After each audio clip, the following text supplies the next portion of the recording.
त्यानंतर बघूयात राष्ट्रवादीचे नेते सुनील तटकरे यांनी देवेंद्र फडणवीस यांची भेट घेतली। मुख्यमंत्र्यांच्या वर्षा निवासस्थानी देवेंद्र फडणवीस आणि तटकरेंची भेट झाली। 2 दिवसांपूर्वी पार्थ पवारांनीही त्यांची भेट घेतली होती। फडणवीसांची भेट ही राष्ट्रवादीचा अंतर्गत वाद आणि या सगळ्या विषयांना घेऊन मुख्यमंत्र्यांच्या दरबारी ते गेले होते का, याबद्दल राजकीय वर्तुळात मोठी चर्चा सुरू आहे।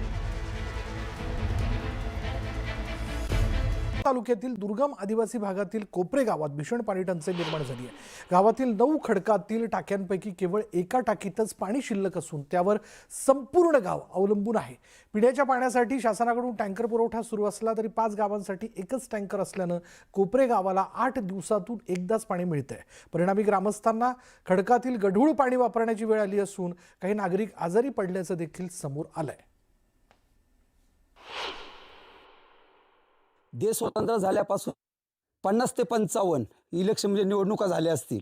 आमच्या समाजाची एकच समस्या की आम्हाला पाणी पाणी पाणी पाणी पाणी पाणी शेतीसाठी पाणी शेतीसाठी पाणी तर नाहीच, पण पिण्यासाठी सुद्धा पाण्याची ही अवस्था आहे आमची।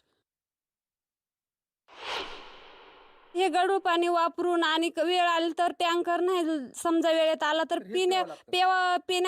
पिण्यासाठी पण हेच वापरतोय। आणि त्याच्यापासून उलट्या जुलाब घशाचे म्हणजे अनेक मुतखड्यासारखे अनेक आजार पण म्हणजे माणसांना हो राहिलेत।